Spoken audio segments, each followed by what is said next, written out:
आज मी दम आलू बिर्याणीची एक अतिशय सोपी आणि भन्नाट चविष्ट अशी रेसिपी घेऊन आलेली आहे. आणि दम आलू बिर्याणीसोबत हा ग्रीन चटणीचा मस्त असा रायता, काही नाही, ग्रीन चटणी आणि दही एकत्र फेटून हा रायता तयार केलेला आहे. एवढी जबरदस्त ही बिर्याणी बनते ना, सगळ्यांनी ही रेसिपी एकदा तरी नक्की ट्राय करा. काही नाही, बाजारातून छोटे छोटे बटाटे विकत आणले होते, ते छान बॉईल करून घेतलेत आणि सोलून घेतलेत. हे जवळजवळ 15-20 बटाटे आहेत. हे सगळे बटाटे व्यवस्थित सोलून घेतलेत आणि एका बाजूला मी राईससुद्धा बॉईल करून घेणार होते. उकळत्या पाण्यामध्ये सर्व खडे मसाले, मीठ आणि हा बिर्याणीचा राईस मी ॲड केला आणि मस्त 90% एवढा मी हा राईस शिजवून घेतला. नंतर एका पॅनवर मी थोडंसं तेल घेऊन 2 मध्यम आकाराचे कांदे स्लाईस करून घेतले होते. कांदा मीठ टाकून छान परतवून घेतला. नंतर 2 मध्यम आकाराचे टोमॅटो मी इथे ॲड केलेत, ते देखील अगदी व्यवस्थित परतवून घेतलेत. झाकण ठेवून टोमॅटोज छान सॉफ्ट होऊ दिलेत आणि नंतर हे सगळं एका बाउलमध्ये ट्रान्सफर करून थंड होऊ दिलं. हे सगळं रफली चॉप करून घ्यायचं आहे, कारण आपल्याला ह्याची पेस्ट बनवायची आहे. नंतर कांदा टोमॅटोमध्ये 8-10 काजू ॲड केलेत. थोडंसं पाणी ॲड करून मस्त फाईन अशी पेस्ट तयार करून घेतली. नंतर एका बाजूला आपला राईससुद्धा 90% एवढा शिजलेला आहे. नंतर ज्या पॅनमध्ये मी बिर्याणी लावणार होते, त्या पॅनमध्ये मी 1 चमचा म्हणजे 1 टेबलस्पून एवढं तेल ॲड केलं आणि हे 4 मध्यम आकाराचे कांदे मी स्लाईस करून घेतले होते, ते ॲड केलेत. कांदा मस्त मीठ टाकून गोल्डन कलर येईपर्यंत छान फ्राय करून घ्यायचा.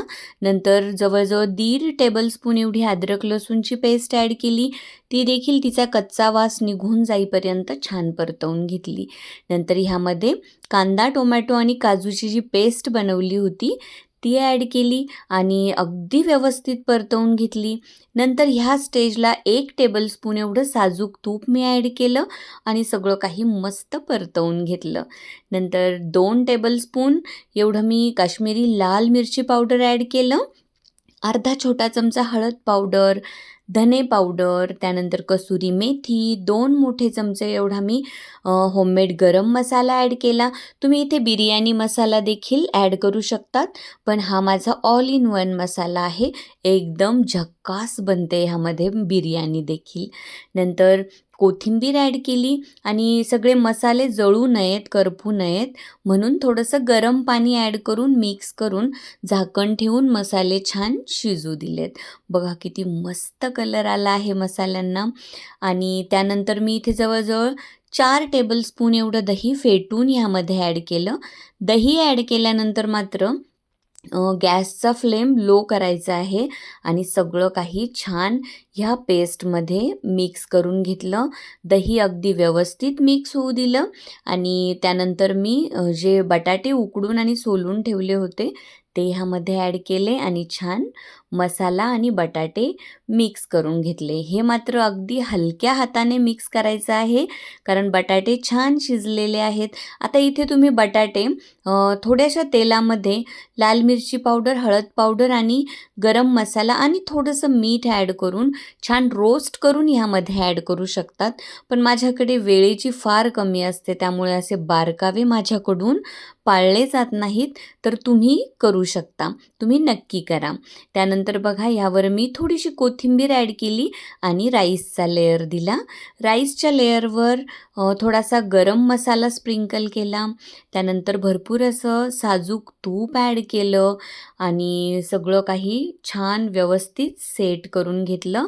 नंतर इथे मी थोडासा रोस्ट करून तेलामध्ये परतवून घेतलेला कांदा होता, तो ॲड केला.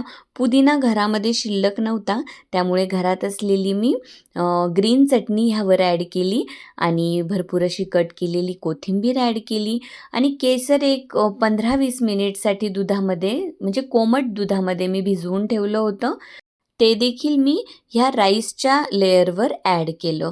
एवढा मस्त कलर येतो ना, खूप खूपच मस्त दिसते आणि कुठलाही आर्टिफिशियल फूड कलर मी कोणत्याही डिशमध्ये वापरत नाही. हे बघा, कसली भन्नाट, दिसायलाही एकदम सुंदर आणि चव तर एकच नंबर. चला तर मग सर्वांनी ही रेसिपी नक्की ट्राय करा. माझ्या चॅनलला लाईक, शेअर आणि सबस्क्राईब करायला अजिबात विसरू नका. Thank you so much. Bye bye.